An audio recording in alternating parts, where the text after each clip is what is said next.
la visión de la seguridad alimentaria, en donde vamos a tomar elementos que están en el material, pero también otros elementos, porque en un curso de esto no solo no podemos ir con lo del material.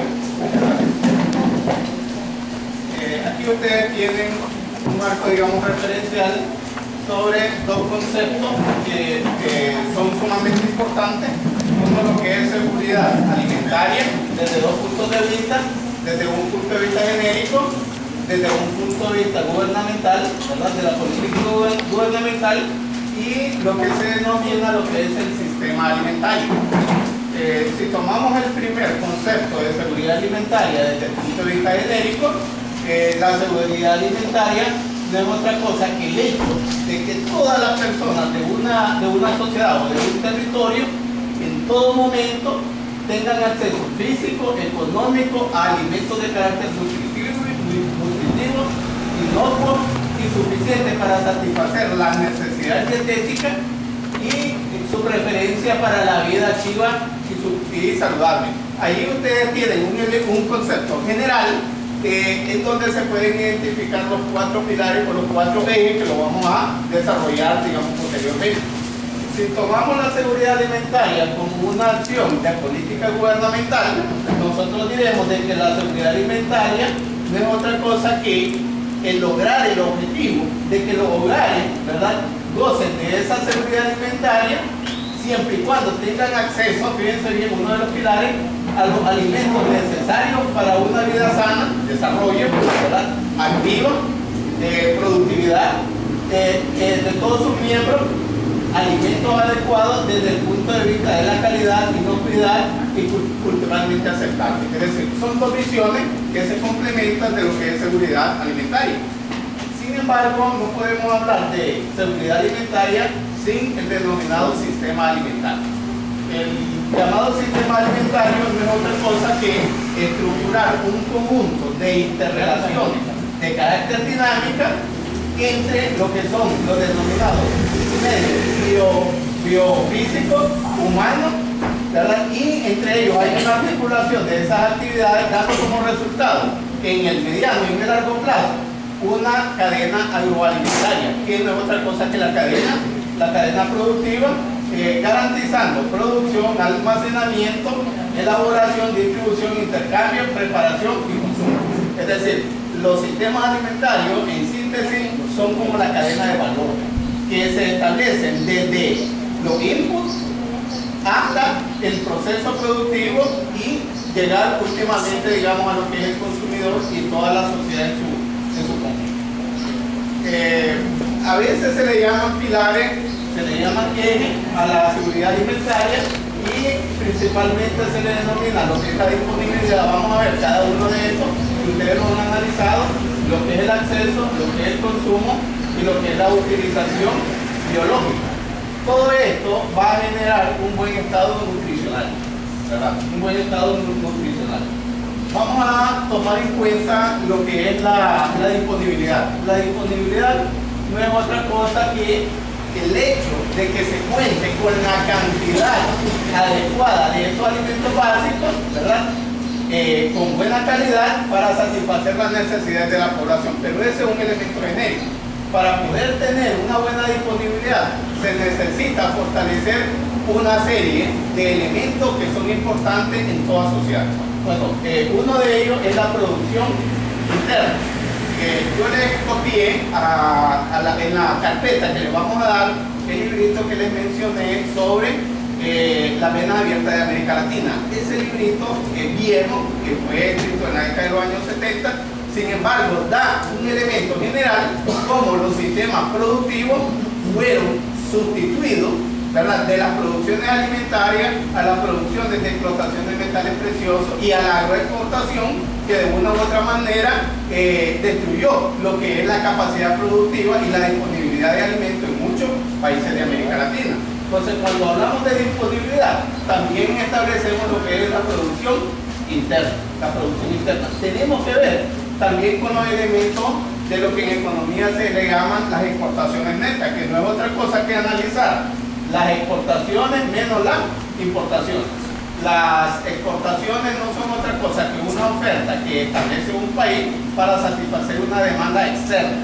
Y las importaciones es la demanda que establece un país para satisfacer la demanda interna cuando no existe suficiente disponibilidad o capacidad de producción en determinado país. Hay una sequía y se pierde la mayor parte de la cosecha de frijoles, de maíz, etc. Pero también tiene que ver la disponibilidad con lo que son las reservas alimentarias. Y ustedes recuerdan que de una u otra manera el gobierno en la década de los años 60, 70, 80 los gobiernos en esa época tenían una política de reservas alimentarias. En la década de los años 60, 70 se estableció la política de los llamados paniquines. Se llamaba el Instituto Nicaragüense de Agroalimentación, etc. Y en la década de los años 80 y en la actualidad está lo que se denomina ENABASA.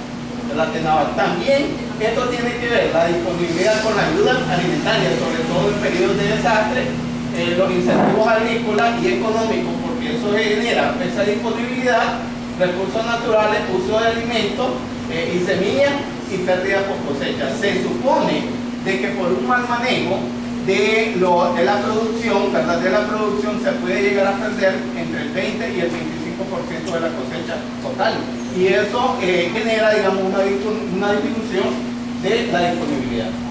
Cuando estamos hablando de acceso, el acceso está refiriéndose a la capacidad económica o al poder adquisitivo que tiene la familia. Es decir, cuando se establece de que los precios de los productos de consumo se elevan y los salarios se mantienen estáticos en un punto nominal, como estuvimos hablando el día de hoy en la mañana, nosotros vemos que la mayor parte de la población, ¿verdad?, no tiene el acceso. Pueden estar los productos en el mercado, pero no tiene la capacidad o el poder adquisitivo para acceder a ellos. Y cuando se habla de acceso, se refiere al acceso físico, económico y social, ¿verdad? Se refiere a la comunicación y el transporte, a los mercados, al comercio interno, al empleo, a la capacidad adquisitiva, a la remesa. Es decir, el acceso tiene un carácter multidimensional. Cuando estamos hablando de consumo, ¿verdad?, nos estamos refiriendo a esa capacidad de ingerir los alimentos de carácter nutritivo y de una manera higiénica, ¿verdad?, de una manera higiénica. Y ahí se refiere sobre todo a los hábitos alimenticios. Muchas veces existe en este caso la disponibilidad, pero falla el consumo porque las personas no tenemos en este caso ese hábito alimenticio. Y aquí está una prueba de ello. La profesora sabe que, por ejemplo, a mí no me gusta lo que es la zanahoria y la remolacha. Y de una u otra manera es un problema, en este caso, de consumo de hábitos alimenticios. El nivel educativo es bastante importante, es decir, por lo general, cuando hay un nivel educativo bajo y no existe la perspectiva nutricional, las personas no logran establecer una dieta balanceada y eso provoca mucha inseguridad alimentaria. Tiene también que ver el consumo con la cultura de la alimentación. El día de hoy pasamos desayunando por Estelí y nos dieron una catamal y entonces yo en broma y en serio les decía, hey, me están dando masa con masa, porque saben una catamal y la tortilla, ¿verdad? Luego las tradiciones y las creencias, que de una u otra manera tienen un impacto positivo en los niveles de consumo, el tipo de dieta, sobre todo con esto de los procesos de transculturización, los jóvenes consumen mucha comida chatarra y también tiene que ver con el tamaño de la familia. Cuando la familia no es nuclear y es extensiva, por lo general el consumo es relativamente bajo. Otro de los pilares es la llamada utilización biológica, y esto no es otra cosa que tener un aprovechamiento de esos alimentos referidos a la salud, a la productividad y a la calidad de vida. Es decir, una persona que está enferma, ¿verdad?, no puede asimilar adecuadamente los alimentos. Si no, fíjense, una de las políticas de salud básicas cuando se lucha contra las enfermedades de Rey. Se le puede dar los mejores alimentos pero si el niño o la persona está con problemas, ese tipo no asimila los nutrientes adecuados. Y eso también se refiere a las condiciones de salud, nutrición y enfermedad, acceso a los servicios de salud, hábitos alimenticios, nivel de educación, saneamiento básico, agua potable, que es uno de los elementos que se está hablando mucho en materia de seguridad alimentaria, inocuidad de los alimentos, y eso se refiere sobre todo a la manipulación de los alimentos y las condiciones de la vivienda en materia de hacinamiento e higiene. En materia, aquí ustedes tienen otra perspectiva de los llamados ejes. Ustedes ven acá, esta es una perspectiva: disponibilidad, acceso, consumo, utilización biológica. Pero también puede haber otra perspectiva en donde se habla de disponibilidad, es decir, la capacidad productiva que tiene una sociedad de generar esos alimentos. Estabilidad, que es otra perspectiva, eso se refiere a la capacidad de mantener durante la mayor parte del año un stock relativamente adecuado. Y podemos ver como un factor que está generando mucha inestabilidad en la seguridad alimentaria y nutricional. Por ejemplo, la crisis financiera del año 2008, ¿verdad? Generó demasiado riesgo en los activos financieros, y la mayor parte de los inversionistas se refugió en algo que se llaman los commodities, que no es otra cosa que invertir en contratos de materia prima en el futuro, y eso hizo disparar de una u otra manera los precios del maíz, de la carne de ganado vacuno, etc. Cuando los stocks se acumulan, ¿verdad?, y hay una sobreoferta, eso cae, y ese efecto genera en este caso una inestabilidad de precios, de esta manera en que el productor puede tener buenos precios en determinado momento, pero también en otros los precios caen. Accesibilidad y utilización. Estos pilares, sea este enfoque o el anterior, hay que agruparlo principalmente en política pública de seguridad alimentaria y nutricional. Y aquí ustedes pueden ver que desde el punto de vista de la dimensión de los medios económicos se pueden agrupar la disponibilidad de los alimentos y el acceso. Es decir, una política desde el punto de vista económico debe de garantizar los niveles de producción y de productividad adecuados que le permitan a la población y a los individuos tener la cantidad suficiente de alimentos a lo largo del año, lo mismo que el acceso, ¿verdad? El acceso es mantener el poder adquisitivo. Pongo, digamos, un ejemplo muy específico. En el caso de Nicaragua, nuestro país tiene una política que no le ha querido modificar, y es la política cambiaria. En este país, desde el año de 1993, se decidió una política cambiaria que se llama el crawling peg, y es fijar un tipo de cambio y a partir de la fijación de ese tipo de cambio comenzar a devaluar gradualmente.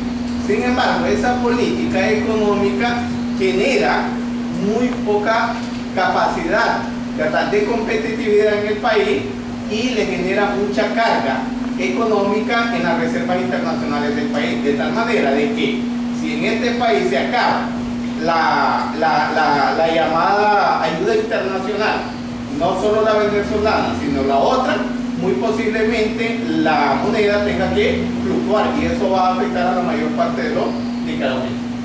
Otra agrupación es desde la perspectiva de la dimensión de la calidad de vida y de los fines de bienestar, y eso se refiere al consumo, ¿verdad?, al consumo, y se refiere al aprovechamiento. Y por último, podemos tener la relación con la calidad de la inocuidad de los alimentos, y eso tiene que ver calidad e inocuidad de los alimentos. Muchas veces, si se hace un estudio del tratamiento de los alimentos en los hogares o incluso en los negocios que son formales, ahí nos vamos a encontrar sorpresas muy importantes.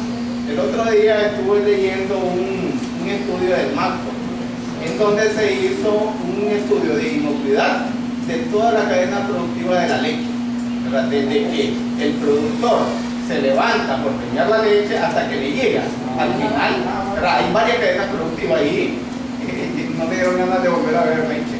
después de haberla leído. Eso es muy caro. Muy caro.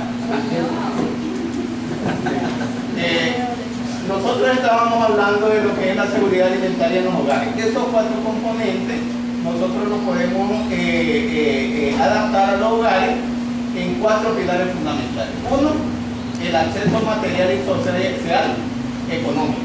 Normalmente la familia tiene una estrategia y es específicamente decidir si los miembros entran al mercado laboral o si los miembros van en este caso a un nivel de educación adecuado, y a veces tienen que decidir, ¿verdad?, entrar al mercado laboral para generar estrategias de sobrevivencia y dejar en un segundo plano lo que es la educación. Otra de las perspectivas es de que cada uno de los hogares debe tener alimentos inocuos, ¿verdad? Y eso se refiere, digamos, a la organización y higiene del propio hogar. También está el elemento de tener estabilidad en la producción y el suministro de alimentos. Esa estabilidad en los hogares es un elemento de carácter exógeno, porque no depende única y exclusivamente de los hogares. Muchas veces depende de las políticas públicas y depende de elementos exógenos. Por ejemplo, en el sector lácteo, estos salvadoreños han venido a acaparar la mayor parte de la cadena de comercialización de la leche y el queso, y eso ha dejado prácticamente que la población de Nicaragua no acceda a ese tipo de productos. Luego tenemos el tener el conocimiento adecuado para los alimentos, es decir, a excepción de algunos profesionales como los nutricionistas, las enfermeras, los doctores, etcétera, etcétera. Incluso muchos profesionales no tenemos el cuidado, ¿verdad? No tenemos el cuidado ni los conocimientos de ingerir los alimentos adecuados. Bien, ¿por qué es importante la seguridad alimentaria? Bueno, por varias razones. Uno de ellos porque la seguridad alimentaria es un derecho humano. Y ha habido un debate si es un derecho humano o si es un derecho económico, ¿verdad? Un derecho económico. El otro elemento, ¿verdad?, de importancia de la seguridad alimentaria es que esto le va a asegurar el buen crecimiento principalmente a la población infantil, ¿verdad? Principalmente a la población infantil. Mejora los rendimientos escolares e intelectuales, es decir, un niño que va a la escuela y no va lo suficientemente alimentado no puede tener un rendimiento académico y en el futuro no va a ser un buen recurso humano. También es importante porque garantiza el estado de salud de la persona y por ende el bienestar. Mejora la capacidad productiva de la población.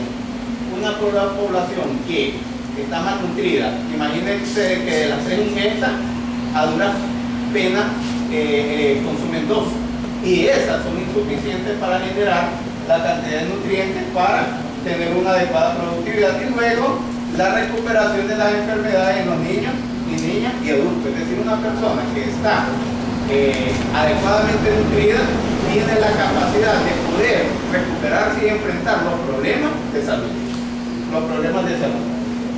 ¿Cuáles son las consecuencias de una inseguridad alimentaria?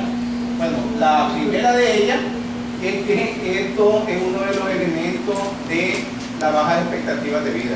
Es decir, una generación que tiene mucha inseguridad alimentaria tiene una esperanza de vida menor a la de su generación anterior. El otro elemento es de que si hay una inseguridad alimentaria, el rendimiento escolar e intelectual es relativamente bajo. Una persona desnutrida está más expuesta a las enfermedades y por ende a la muerte. Hay un bajo peso al nacer y en el problema del embarazo, y allí pueden haber, digamos, problemas en el desarrollo de las personas. Hay una baja productividad de las personas y hay un retardo en el crecimiento y el desarrollo de las personas. Esto se refiere, digamos, a la productividad. Cada vez que un gobierno establece una política de paso de leche, fortificar, por ejemplo, el azúcar con vitamina A, ¿verdad? La sal con yodo. No es que le está haciendo, digamos, un favor a la población, sino que está contribuyendo a mejorar los niveles de producción y de productividad del país. Los niveles de productividad y de producción del país. Este es un estudio que se hizo en Guatemala y en México y es bastante interesante, digamos, algunos de los resultados. Aquí ustedes tienen, por ejemplo, el retardo en la talla, eso es la altura, ¿verdad? Eso es la altura en personas de retardo a los 3 años. Si ustedes se fijan, una persona, ¿verdad?, joven y una adulta con retardo severo se encontró que en promedio medía 81.2 centímetros hasta los 3 años. El adulto medía, en este caso, medía 158 centímetros. Una persona con una talla moderada, ¿verdad?, en un niño, ¿verdad?, tiene 85.3 y en un adulto 162. Y fíjense acá, una que tiene una talla leve, ¿verdad?, en un niño, ¿verdad?, es de 89.5 y en un adulto 167. Y una persona que está en la talla adecuada en un niño debería, en este caso, de tener 94.5. Si ustedes lo comparan con relación a la talla severa, prácticamente esta persona tiene un problema de seguridad alimentaria que le va a repercutir al país, a la familia y por ende a él mismo. Luego aquí ustedes tienen las pruebas de lectura. Es decir, una persona que tiene, digamos, un retardo, un niño de más o menos unos 3 años, un niño lee, en el caso de las mujeres, ¿verdad?, en el caso de las mujeres 58 palabras y en el caso de los hombres 63 palabras, cuando tiene problemas, digamos, de talla severa. Si es moderado, en el caso de las mujeres lee 68 palabras y en el caso de los hombres 70. Y si tiene problemas, en este caso leve, de 3 a 18 años, lee, en el caso de las mujeres 69 y en el caso de los hombres 78. Entonces, ¿qué significa? De que una persona malnutrida es capaz de leer menos y por ende asimilar y aportar a elaborar, digamos, propuestas adecuadas al país. Luego aquí ustedes pueden ver los años de escolaridad, ¿verdad? Los años de escolaridad. Una persona que tiene una desnutrición severa, si es mujer, a lo sumo tiene en promedio 3.7 años de escolaridad. Si es hombre, 11,5. En el caso de una desnutrición moderada, si es mujer tiene 4,8 años de escolaridad y si es hombre 5.2. Y si tiene, en este caso, una desnutrición leve, si es mujer está en 5 años de escolaridad y si es hombre en 6. ¿Verdad? En 6. Aquí ustedes pueden ver más o menos el ingreso per cápita. ¿Verdad? El ingreso per cápita. Por las personas que tienen una desnutrición severa, ¿verdad?, en promedio, si es mujer, tiene un ingreso per cápita de 866 unidades monetarias. Si es hombre, 2.999. Si es moderada, ¿verdad?, la desnutrición, si es mujer, puede acceder a 1.022 unidades monetarias y si es hombre a 3.572. Y si tiene una desnutrición leve, puede en este caso tener un ingreso, si es mujer, de 1.522 y si es hombre de 3.902. Si ustedes comparan a familias que están en esta situación versus familias que están en esta situación, estos tienen mayores posibilidades de tener mayores niveles de pobreza. Esto es un gráfico sumamente interesante que establece más o menos el ciclo de vida de las personas. Tiene 3 etapas. La primera etapa se le denomina de gestación, es decir, desde que es concebida la persona, porque ahí con la alimentación de la madre contribuye, digamos, a la nutrición de lo que será, digamos, la persona hasta los 3 años. Una segunda fase de los 3 años, ¿verdad? A los 18 años, es decir, cuando va adolescente. Y luego en su edad adulta hasta los 60 años, y luego puede ser, digamos, adulto mayor. Entonces, ustedes pueden ver cómo se visualiza en el corto, en el mediano y en el largo plazo. Es decir, esto se lee el ciclo de vida con 3 etapas, y aquí ustedes lo pueden ver por rango de edad, ¿verdad? 6 meses, de 6 meses a 3 años, de 3 años a 7 años, y así sucesivamente. En el corto plazo hay una gestación, ¿verdad? Hay un desarrollo normal y relativamente satisfactorio. Debe haber un crecimiento intrauterino, debe haber un desarrollo neurológico y físico, debe haber un desarrollo de los órganos, y debe haber un desarrollo del sistema inmunológico. Es decir, si la persona o si la madre se nutre bien, ¿verdad? Se nutre bien, la persona en el futuro no debería tener problemas en su nacimiento y posiblemente en su desarrollo, ¿verdad? Cuando está, fíjense bien, de 6 meses a 12 años, ¿verdad? A 12 años, esta persona puede, si se nutre bien, puede tener baja susceptibilidad a contraer enfermedades, y si la contrae, se recupera rápidamente, ¿verdad? En el corto plazo. Y también no está expuesta a enfermedades infecciosas.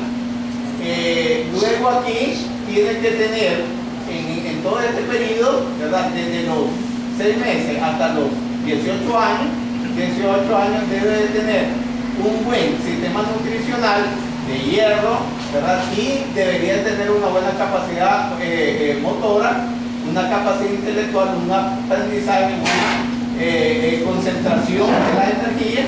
Y aquí ustedes pueden ver de 6 años más o menos a 12 años debería tener buena resistencia física.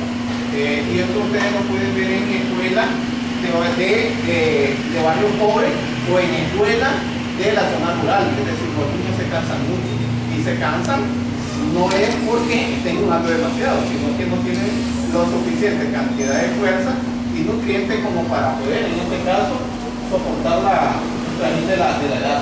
Luego allí ustedes tienen de 18 a 60 años, debería la persona de estar en plena salud. Esto de 18 a 60 años cae en lo que se llama la población económicamente activa. La población económicamente activa, la persona es más productiva, si tiene una buena alimentación, es competitiva, genera mayores niveles de ingresos, se puede adaptar a las afectaciones del entorno socioeconómico. En el mediano plazo, en el mediano y en el largo plazo, debería tener un crecimiento adecuado y una capacidad de aprendizaje en el mediano y en el largo plazo, ¿verdad?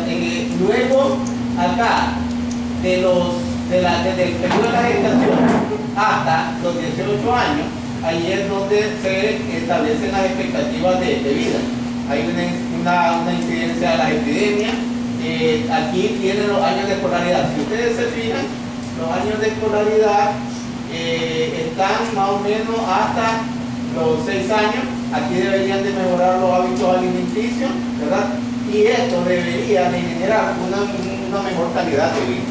¿Qué significa esto? Que esto debería de ser el panorama de que toda la familia, el Estado, debería de establecer acciones y políticas públicas para mejorar los niveles de vida. Vacunación, ingesta de buenos alimentos, campañas en este caso de sensibilización al consumo. Un ejemplo muy práctico.